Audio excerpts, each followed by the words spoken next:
Listen, self-love is going to do a lot for you. But one of the biggest and best things that I'm most proud of that it did for me was help me to consume better.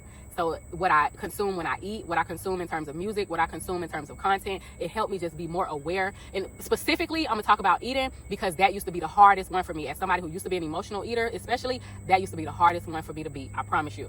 But when I really focused on mastering self-love, all that changed. Let's talk about it.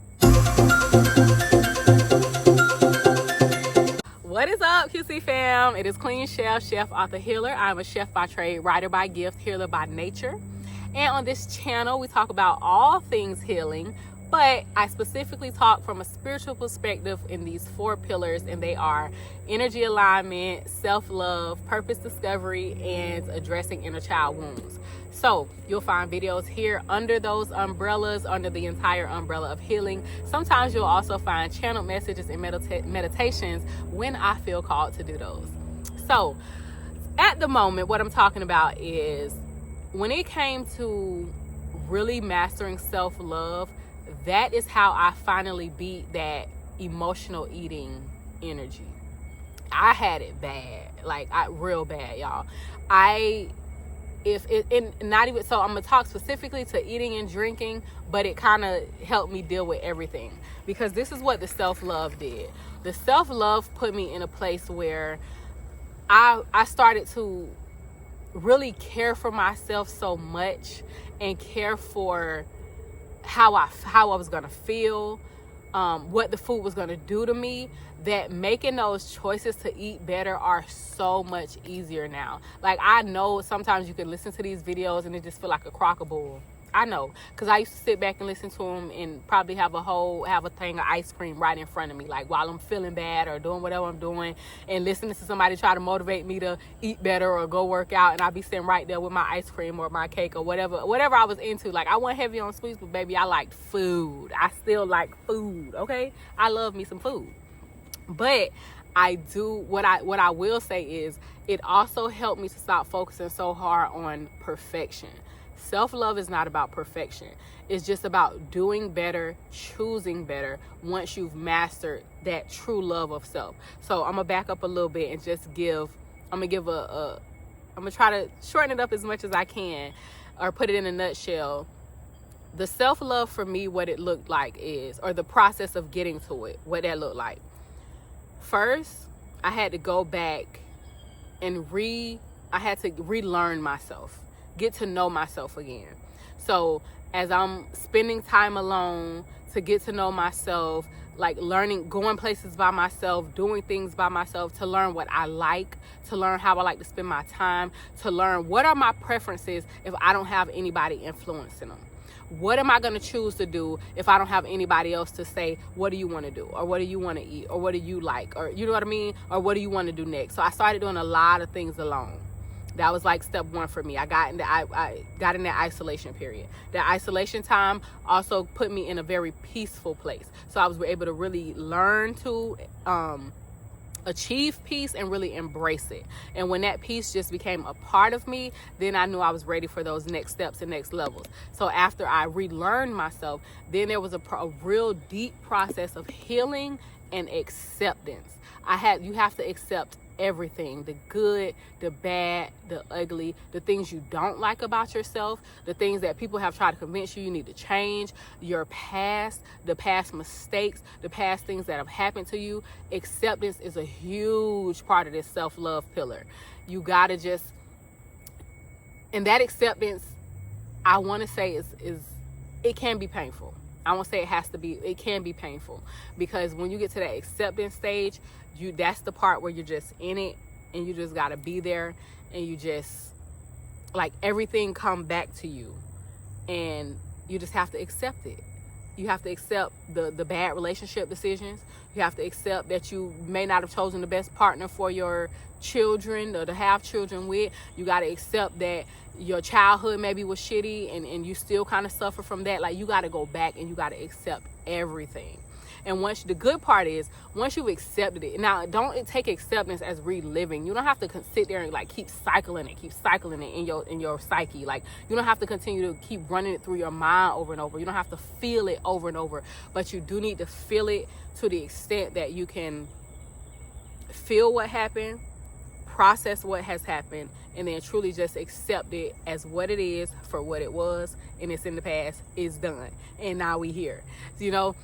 So after the process of relearning, then accepting, then I kind of stepped into that mode where, okay, I accept all that has happened. Now let me start adding to the person I am now.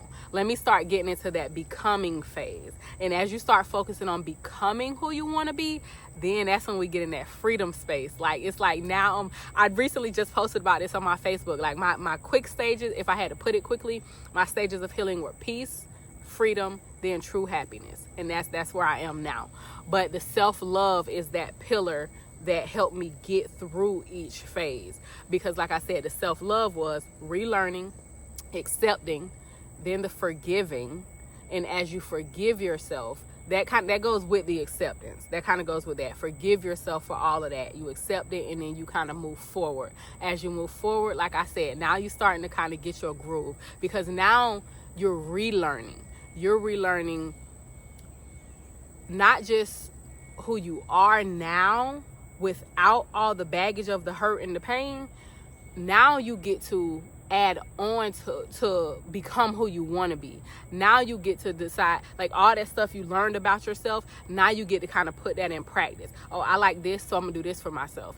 I enjoy hiking, so that's a part of this person I'm becoming. That's a part of the new me. I like fine dining and fancy restaurants, so that's also a part of who I'm becoming, and that's a part of the new me.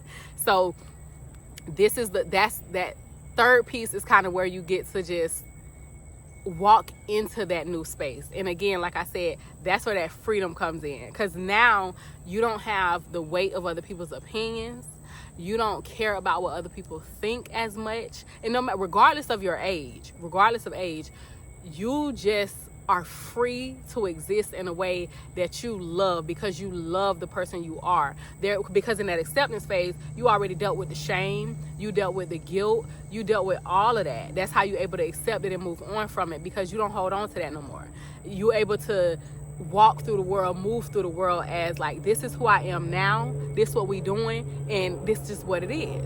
And you feel good about yourself when you get to that place. So I'm telling you, that freedom is like no other. Like, I call my freedom year was my year of 33. I just turned 34 a couple days ago. And like, this is just my happy time. Because like I said, I got the peace first, and then I got the freedom. Now, baby, I'm just happy. I just want to focus on being happy. And self-love is what ignited this whole thing for me. Self-love is what got this party started. Like, that process of going through those motions and really just accepting who I am, the good and the bad. Because this is another thing too. Like, a lot of times, the stuff that we want to change about ourselves, or the things that we feel shameful or guilty about, a lot of times it don't even be stuff that we feel shameful or guilty about. Somebody else told us that was a bad quality. Somebody else told us that was a negative quality, or somebody insulted you or called you something, and now you feel like that's something you need to change about yourself. When in reality, it may not even be. I'll give you one of mine. Being called mean. It used to really like bother me.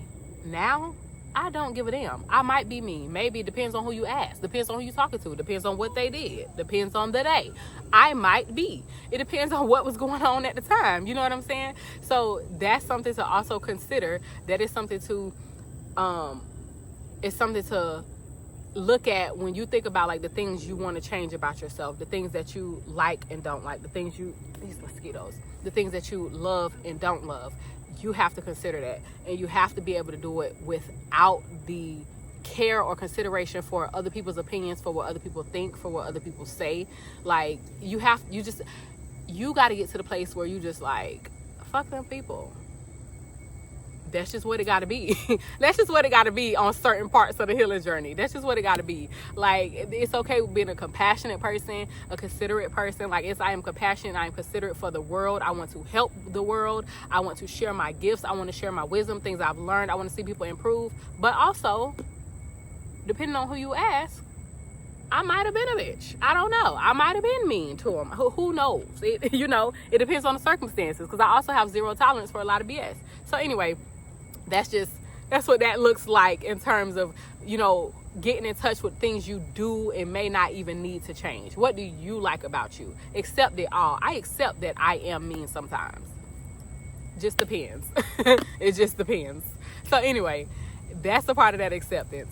The final part, like I was getting into, was after that freedom phase, after that phase of like just really being who you are, learning to love it, accept it, and just being yourself in the fullness that you are.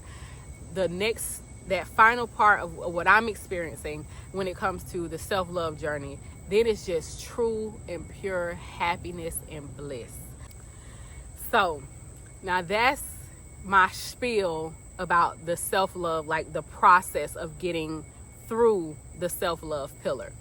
Now, in reference to my choices and making better choices, all of that made me care about myself so deeply, because I understand myself better, because I know what I want. I know what my goals are, and I'm focused on them. I'm determined to get to them. Because of that, the deepness that is in that love that I've acquired for myself, now the decision to eat better has become so much easier. Because now, before I do something, before I make a decision, I'm thinking about, what is this going to do for me? What is this going to do for my goals? If I want to go have a drink or something, like, there are things I think about now. Is this going to affect me negatively? Is this going to make me feel bad? Does this contribute to my overall health or my overall goals? Like, it's so much easier to ask yourself those questions and make the right decision when you truly, truly care. Because now I'm in a place where, like I said, I'm peaceful. I'm free. I'm happy. I love myself. I love this version of myself so much. I want to give myself the absolute best. So when I have the choice between chips and watermelon now, I'm going to go for the watermelon. Now, let me say this. Or if I have the choice between a little piece of burger and a salad, I'm going to make the better choice most of the time. Now, that leads me to my next point. This choosing and this self-love pillar, it is not about perfection. It's about just doing better, choosing better when you can. Let's say that. Because I did start from a place of, you know what, I might not choose the best thing for myself every day, but I'm going to try to choose better more often than not. So don't get caught up in the perfection of it, because a lot of times what will stop us is we'll think like, oh my God, how am I going to do this for 7 days? How am I going to do this for 30 days? How am I going to do this for this many years? Moment by moment, day by day. That's how I did it. Moment by moment, day by day. And it is still, I like to say now, like, I live a 80-20 lifestyle. I didn't give up. Even when I did fast from alcohol to break my addiction to it, I did 40 days to break my addiction. And when I did, I stopped, and it was like I wasn't relying on it anymore. I didn't care to have a margarita at every restaurant I go to. I just don't care to no more, because it doesn't contribute to what I want for myself. It doesn't contribute to the overall health and the love I have for myself. But what I remind myself though is, it doesn't have to be 100% thing. So I say that to say, I didn't cut everything out 100%. And now for the time that I fasted, I did, so that I could break the addictions. So I will usually go on like if it's a serious fast, so I'm trying to really cut something out of my life, I will try to go like 30 plus days, because that's, once you get past that, it's like you don't really need it no more. So now I can call myself, instead of someone who was addicted to alcohol, I can now refer to myself as I'm a social drinker, or an occasional. I would drink on occasion. Like I had me a nice little rosé prosecco for my birthday a couple days ago, but it's not to the extent that it was when I was consuming alcohol daily, when I was working daily and came home every night and wanted, glass of wine, and glass of wine turned into 3 glasses. You know what I mean? So it's just and if alcohol is, I know this, I mentioned food, I mentioned consumption of different things, but if alcohol is your thing, I do have a channeled message on this page for those who may be struggling with how to break that, and I talk about my journey a little bit more within that channeled message. So go watch that if you feel inclined. But the main thing about this part of it is it's not a perfection thing. It does not have to be 100% right off the bat, and we get so hard on ourselves, or we start thinking about like the whole process. We start thinking about the whole thing and think to ourselves like, man, I don't know how I'm gonna do that for this long. I don't, day by day, moment by moment. But as you focus on the self-love pillar, as you focus on really honing in on self-love, it's gonna be easier. I promise. It's gonna be so much easier. So that's why I spent so much time in the beginning of the video talking about what that self-love journey looked like, what that process is. Now, if you want to specifically get into some stuff about on your self-love journey, you can book a little session on my website and we can talk about it specifically. I give you my insight. You talk about what you need help with. I give you ideas. I give you thoughts. But either way, that's queenchefco.com. All that'll be in the description anyway. But the point is, don't chase perfection on this journey. Don't chase perfection. I specifically said it became easier to make. When I opened this video, I specifically said it became easier to make the right decisions, to consume the right things. That doesn't mean it's 100% of the time, because if you think about it like that, that's the thing that kind of turns you away from it, kind of turns you off, because you just, as humans, we're going to think about the errors. We're going to think about the human error. So that will kind of push us away from even starting sometimes, because you feel like you're not even going to be able to complete it. You're not going to be able to do it. So you just won't even start at all. Don't think like that with this journey, with this self-love journey, with your dieting journey, with whatever, any journey. Don't think about it like that. Learn to enjoy the process. And when you mess up, start over again. And when you mess up that time, start over again. Like, it's life, baby. We gonna mess up. None of this is 100%. I probably tried to quit alcohol, I don't know how many times. I don't know how many times before I was able to finally do that 40-day fast. I tried to get my diet right 100,000 times before I finally said, you know what, let me eat this watermelon because I know it's good for me. Let me eat these fruit and put these chips back. Like, this didn't happen overnight. Like, this did not happen overnight. That self-love journey was indeed a journey. So anyway, and I also will have workbooks coming out for each pillar very soon. So for the self-love pillar, the inner child wounds, there will be workbooks for each pillar, digital workbooks, so you'll be able to print them out, do them on your own, and they will have accompanied videos, so you'll get to see me and hear me talk about as you complete the workbook, as you complete that week or that journey. So anyway, I just wanted to share this with y'all today, and that's what I got. That's what I got for today. If it was helpful to you, please comment and let me know. Go watch that other video if you feel inclined. If not, it might not be the right time for you, because that one was a channeled message, so that one may not be for you. But either way, like, comment, subscribe, do all the things, y'all. I appreciate you so much for being here, and that's it. So y'all be well, and don't do the same.